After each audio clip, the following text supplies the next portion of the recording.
Okay, here we go. Not doing the gym today. Got off late. Trying to figure out a more pertinent advertising strategy for my books or anything really. I have this advertising strategy that I'm currently paying quite a bit for. I'm not honestly convinced that it's going to do me any good. I need to give it the honest chance, and I will, but I'm pretty well convinced that it's just going to be a big old pile of nothing. And so now I have to try and navigate this big old pile of nothing and hope to turn it into something. And I don't know, the marketing is just exhausting. It's like I just want people to know what I create and to be enlightened to its existence. But that's very difficult to do. And I'm not convinced that these people are really going to get me anywhere other than where I've already gotten. And it's just unfortunate and annoying to just be stuck in this perpetual loop of impossibility, trying to promote something that is apparently unpromotable, trying to stick out in a world full of hay, be the single needle. It's not easy being a creator, that's for sure. Especially if you're not going to just blindly do what everyone wants you to do or says needs to be done. Not to say that it's easy if I just started following the rules entirely, but it's at least easier. Because that's what YouTube wants. I've said it before. If you're going to climb the ladder in a business sense, you have to do what the business wants you to do. If you're going to climb the ladder in the sense of YouTube, you have to do what YouTube wants you to do. Sorry. But, so, yeah, I don't know. It's not the greatest thing on the planet. I don't love having to do all this, and I have to hope that my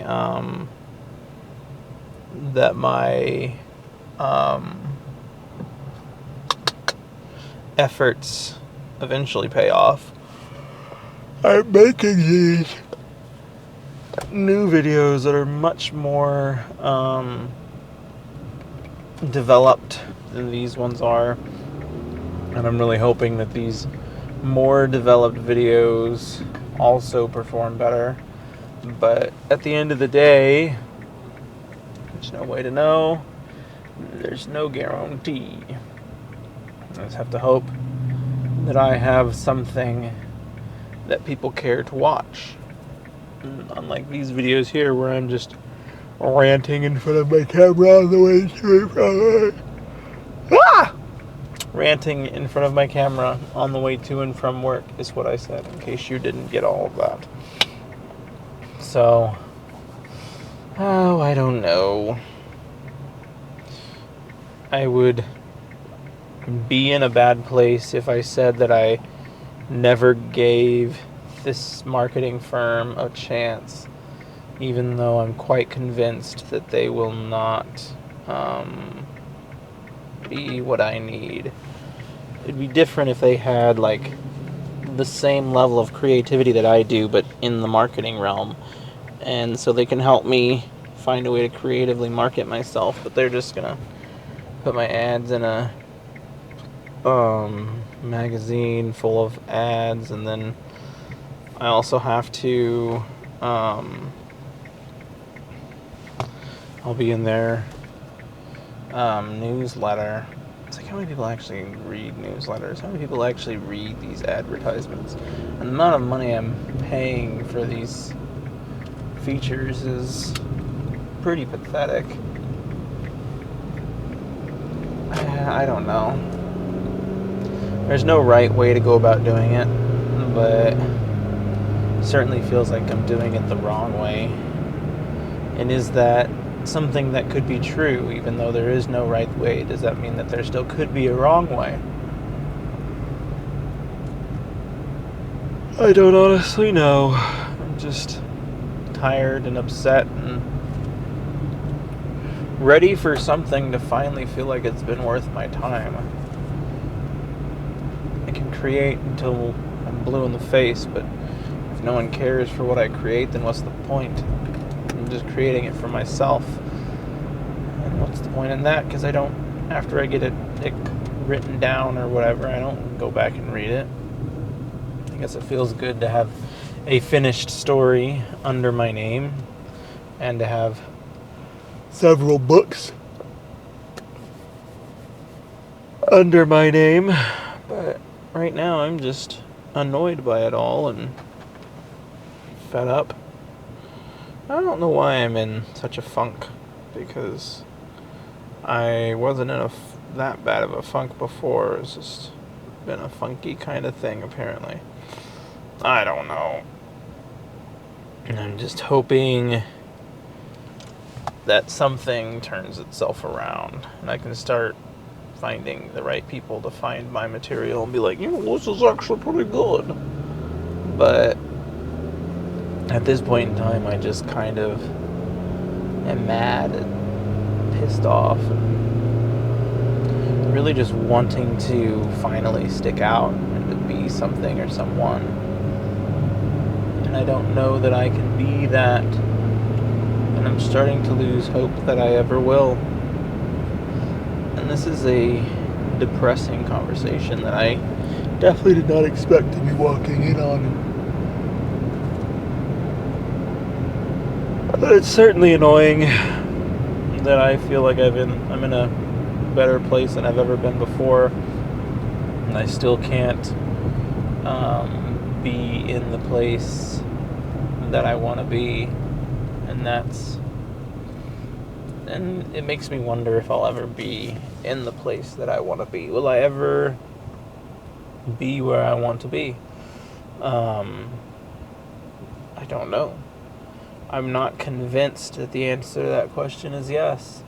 Because who's to say when I finally get to be somewhere else, if and when I finally get to be somewhere else, that I'll be able to sit down and be like, this is where I want to be. I'm perfectly satisfied with this forever and always. I don't think that there'll ever be a place like that where I'm satisfied to be there forever and always. I'll be proud to have been there for the time in which it is new. But just like anything, when it becomes mundane, when it becomes your life, it becomes less exciting and you take it for granted. And I'd like to, oh my goodness, what is going on up here? Ugh, the highway's backed up. That's what I wanted to see when I tried to merge onto the highway today. It's all backed up. I don't think this truck's gonna let me over. So now we're gonna be stuck in traffic together, and I already don't have a lot of stuff to talk to you about. So now I'm just kind of stuck. I could move over because I don't need to get off on this exit.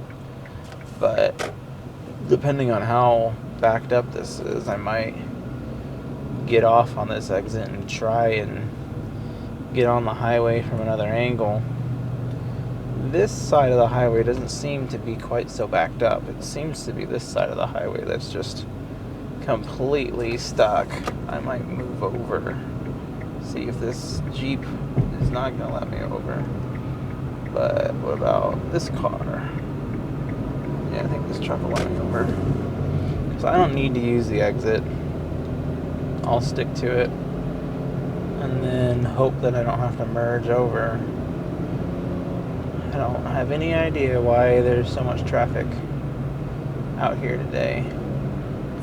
Sometimes this exit just gets blocked up. And like you get a long light and it just is what in the world was that? I've already cleared the traffic.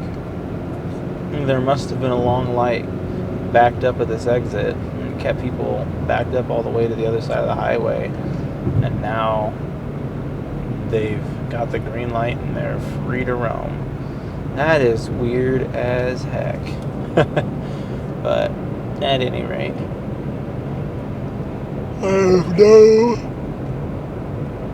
I have nothing noteworthy to report to you all.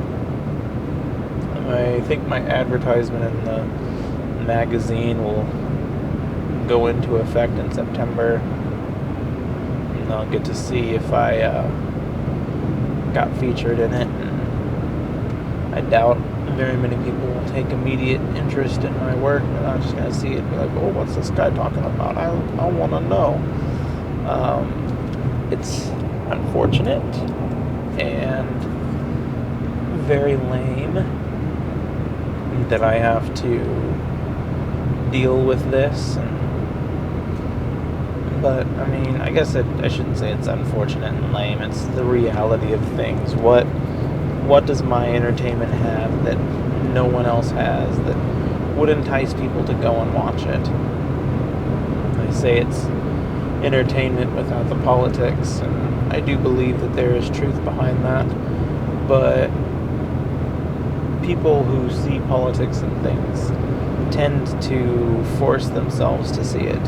So even if I'm not writing something to be political, they will find a way to make it political. And that is the reality that we live in.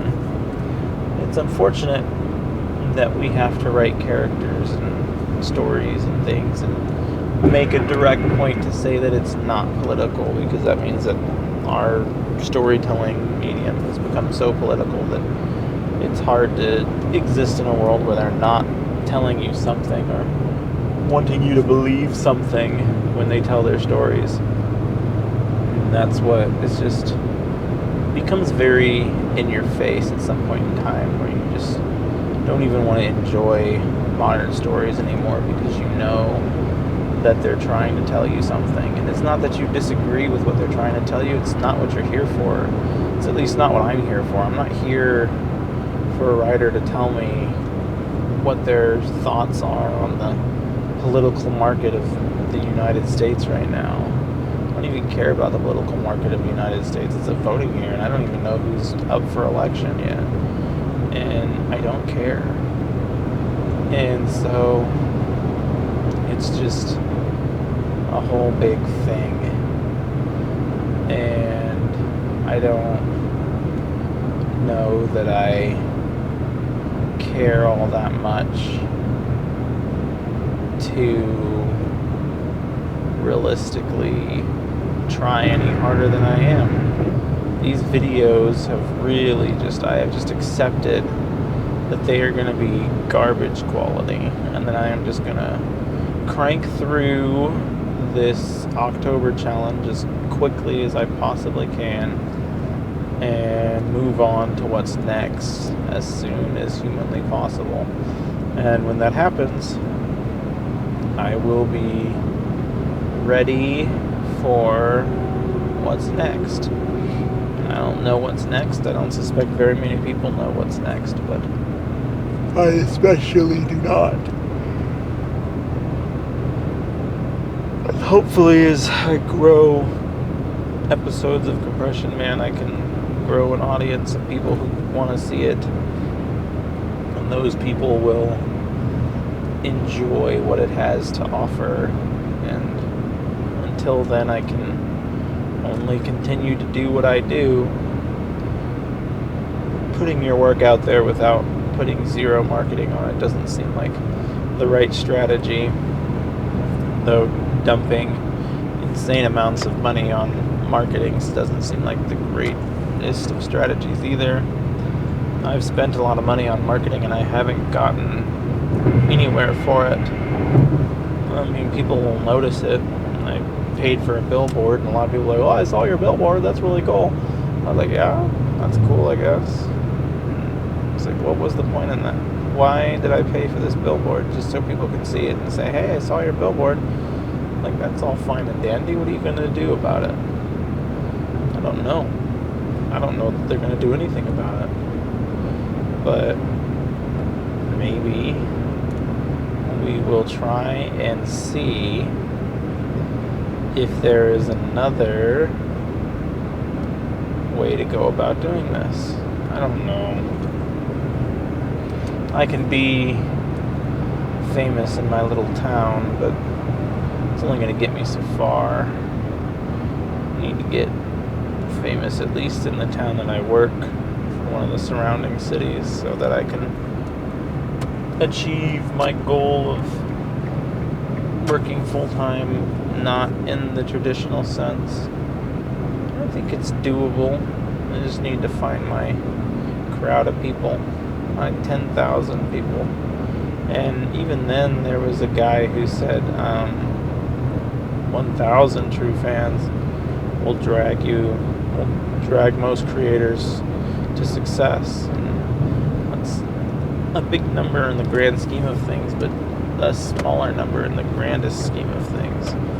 And I have to decide. And that's why, if I could just appeal to the small pocket of people I got here in front of me, I don't need to be a worldwide sensation. I don't need the entire world to think that I'm the greatest thing ever, or to know that I'm the greatest thing ever, or to feel that I'm the greatest thing ever. I just need them to know that I'm out here doing my darndest to make something happen. And hopefully that's something that enough people can appreciate and support. And hopefully they do, at the end of the day, find my work to be entertaining. That's what I'm out here to do. I'm not out here to preach. I'm not out here to tell you my way of thinking is wrong or right. I am just here to sit down and sell it to you straight. And I just hope that other people can find it and appreciate it as well. And a lot of it is about just finding your people, finding your audience, getting where you need to be. But I wish that where I need to be could be more easily gotten to. I continually have to remind myself that if it were easy, everyone would be doing it. And that's absolutely the truth. If it were easy to be this popular, then everyone would be doing it. But it's not this easy. And I don't know that it will ever be easy. And I don't know that it's getting any easier. Like, tools to succeed are more accessible than they ever have been. But that is a double-edged sword. It's easier for anyone to be able to create now than it's ever been. And a friend of mine said that you should see that as though it's leveled the playing field. Anyone has the same amount of tools at their disposal than the next guy. And for that, the playing field has been leveled, which is a valid way to look at it. But I feel like there's also more competition than there's ever been. Like, back when analog film recording was the only way to do things, it was a lot more difficult. And you have to really be dedicated to your craft to succeed. It's not necessarily that difficult anymore. And although you still have to be dedicated to your craft, I would argue you don't have to be as dedicated now as you had to be back then. And that's just sad and unfortunate, but it is reality. And I wish that I could change it, or that I could find my way in. That's what I need to do, is just find my way in. But I don't. And I haven't. And I don't know that I will. I just wish that, if nothing else, I could do what I need to do and find my way in. And if I just had even the most minute amount of growth at this point, that would feel immensely better than where I am now. Because right now I'm in the banging my head against the wall stage, where I just continue to not get anywhere for all my troubles and all my efforts. And I'm putting in more effort than most, but apparently not enough effort still. and I'm leveraging what I think is my unfair advantage, still not getting anywhere, going anywhere for it. It doesn't help that the regular content, this regular content that I put out, is not something that is very watchable. It's not made for people to watch it and latch onto it and love it, and I acknowledge that, but it is kind of a healthy outlook. I really hope that I can keep this going next year, despite the fact that I won't be uploading as often. But hopefully, if nothing else, I can just do it for my own clarity. And I would only do it one way. I'll talk on my way to work, and I'll listen to music on my way home, because these videos on the way home from work are honestly quite rough. I frequently have nothing to say. My mind is still halfway into work-related crap, and I can't figure out what the heck I'm doing, where the heck I'm going, or why I'm saying what I'm saying. And because of that, it's just not fun. It's exhausting, and I hope that if nothing else, I can get something somewhere eventually. That's all I can say. And hopefully you all can relate. Hopefully something good eventually comes out of all this. If you made it this far, you are one heck of a dedicated miracle worker, and I thank you for it.